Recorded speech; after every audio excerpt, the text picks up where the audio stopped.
Hello everyone, welcome to my channel. तो आज की इस वीडियो में हम जानेंगे यूरोपीय घुसपैठ और उनकी विस्तारवादी नीतियाँ। यूरोपीय जैसे जो यूरोपीय भारत में आए हैं, यूरोपीय शक्तियाँ, उन्होंने भारत में किस तरह की नीतियाँ अपनाई, ये सब इस वीडियो में जानेंगे। ये जो टॉपिक है ये लिया गया है 8th क्लास की न्यू NCERT हिस्ट्री की बुक से। तो इसमें हम जानेंगे कि यूरोपीय शक्तियों में जैसे सबसे पहले कौन आया है और उन्होंने किस तरह से यहाँ पे अपने शासन स्थापित या अपने व्यापार के उद्देश्य को बढ़ाया है।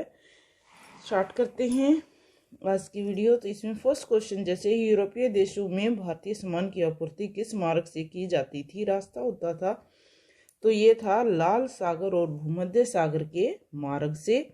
स्थल मार्ग अफगानिस्तान और ईरान से होकर गुजरता था। दो तरह के मार्ग थे, जैसे कि एक तो समुद्र के रास्ते से और दूसरा स्थल मार्ग। तो स्थल मार्ग कौन सा है? अफगानिस्तान और ईरान से होकर ये आता था। किस पुर्तगाली ने नाविकों को वैज्ञानिक ढंग से, ठीक है, कौन सा पुर्तगाली था जिसने वैज्ञानिक ढंग से प्रशिक्षित करने के लिए विद्यालय की स्थापना की थी? तो ये थे पुर्तगाली राजकुमार हेनरी ने। उन्होंने वैज्ञानिकों को प्रशिक्षित करने के लिए विद्यालय की स्थापना की है। 1486 से 87 ईस्वी में आसान द्वीप का मार्ग किसने खोजा है? तो ये खोजा है बार्थोलोम्यू डियाज ने। ठीक है, नेक्स्ट क्वेश्चन लेते हैं। अमेरिका की खोज कब और किसने की? तो ये खोज की थी इटली के नाविक जो है क्रिस्टोफर कोलंबस ने। ये जो कोलंबस है 1492 ईस्वी में भारत की खोज करने के लिए निकला था, लेकिन वह उत्तर अमेरिका के द्वीप वेस्ट इंडीज पर पहुंच जाता है और इस तरह से भारत की खोज के लिए उसने अमेरिका की खोज कर डाली, यानी कि वो अमेरिका पहुंच गया। तो नेक्स्ट क्वेश्चन लेते हैं। भारत की खोज कब व किसने की? तो भारत की खोज की है 1498 ईस्वी में पुर्तगाली नाविक वास्को डी गामा ने। नेक्स्ट क्वेश्चन लेते हैं। वास्को डी गामा सबसे पहले भारत में कहाँ पहुंचने में सफल हुआ है? तो ये कहाँ पहुंचा है? वह भारत के पश्चिमी तट कालीकट बंदरगाह पर पहुंचा है। पुर्तगालियों ने अपनी पहली फैक्ट्री कहाँ बनाई? तो इन्होंने अपनी कोचीन, केरल के पास अपनी पहली फैक्ट्री बनाई है पुर्तगालियों ने।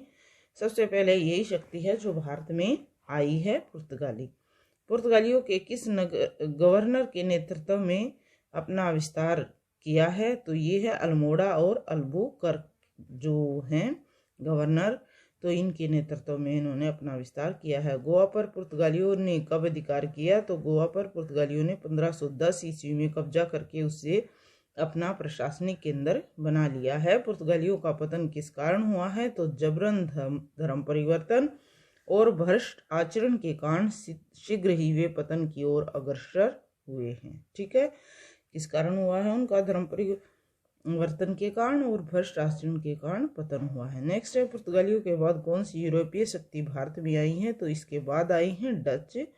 नेक्स्ट क्वेश्चन लेते हैं। डच ईस्ट इंडिया कंपनी की स्थापना कब हुई? तो ये हुई है 1602 ईस्वी में।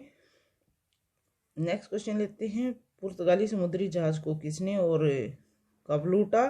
तो ये लूटा है 1578 ईस्वी में फ्रांसिस ड्रेक नामक समुद्री लुटेरे ने, जो लिस्बन जा रहे थे पुर्तगाली जहाज, उसको उन्होंने लूट लिया। नेक्स्ट है, स्पेन के समुद्री जहाजों के बेड़े को किसने नष्ट किया है? तो 1588 ईस्वी में अंग्रेजी जहाजों के बेड़े ने उनको नष्ट किया है। ब्रिटिश ईस्ट इंडिया कंपनी की स्थापना किसने की? तो ये किसने नहीं, कब की?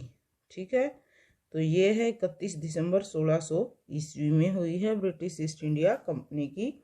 अंग्रेजों ने किसके प्रयास से भारत में व्यापार शुरू किया है? तो किसका प्रयास रहा है? तो ये रहा है कप्तान हॉकिंस और सर टॉमस रो के प्रयासों से। जैसे कि 1713 ईस्वी में ये सबसे पहले जहांगीर के दरबार में पेश हुए हैं और वहीं से इन्होंने व्यापार की अनुमति ली है। अंग्रेजों ने अपनी पहली फैक्ट्री कब और कहाँ स्थापित की है? तो इन्होंने ये पहली फैक्ट्री की है 1611 ईस्वी में मछलीपट्टनम में। ब्रिटेन के राजकुमार चार्ल्स की शादी किससे हुई? ठीक है, तो ये शादी हुई है राजकुमार चार्ल्स द्वितीय की शादी पुर्तगाल के राजा की बेटी है कैथरीन उससे हुई है। और चार्ल्स को जब पुर्तगाल पे भारत पे पुर्तगालियों का भी शासन था, तो चार्ल्स को जो है मुंबई है वो उसके 7 द्वीप दहेज में मिलते हैं। मुंबई को ईस्ट इंडिया कंपनी ने कैसे हासिल किया है, तो 1668 ईस्वी में चार्ल्स द्वितीय ने 10 पाउंड वार्षिक किराए पर, ठीक है, कितना किराया है, 10 पाउंड वार्षिक किराए पर ईस्ट इंडिया कंपनी को दे दिया। तो इस तरह से जो है ईस्ट इंडिया कंपनी ने मुंबई को हासिल किया है। अंग्रेजों ने किन 3 गांवों की जमींदारी प्राप्त की है स्टार्टिंग में, तो उन्हें 3 गांव दिए जाते हैं। तो ये थे बंगाल में सुल्तानाती, गोविंदपुर और कोलकाता नामक गांव की। यहीं पर उन्होंने फोर्ट विलियम नामक दुर्ग भी स्थापित किया है। कौन सा दुर्ग स्थापित किया है? Fort William.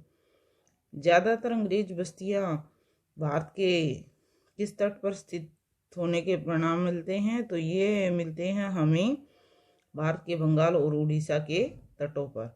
Danish east India company की स्थापना कब और क्यों हुई? डेनिश ईस्ट इंडिया कंपनी की स्थापना डेनमार्क ने भारत के साथ व्यापार करने के लिए 1616 ईस्वी में हुई। डेनिश ईस्ट इंडिया कंपनी ने भारत में पहली बस्ती कहाँ पे स्थापित की है, तो उन्होंने 1620 ईस्वी में तंजौर जिले में त्रावणकोर में पहली और दूसरी बस्ती श्रीरामपुर में स्थापित की गई। फ्रांसीसी ईस्ट इंडिया कंपनी की स्थापना भारत में कब हुई, तो ये लुई 14वें के प्रयासों से 1664 ईस्वी में हुई है।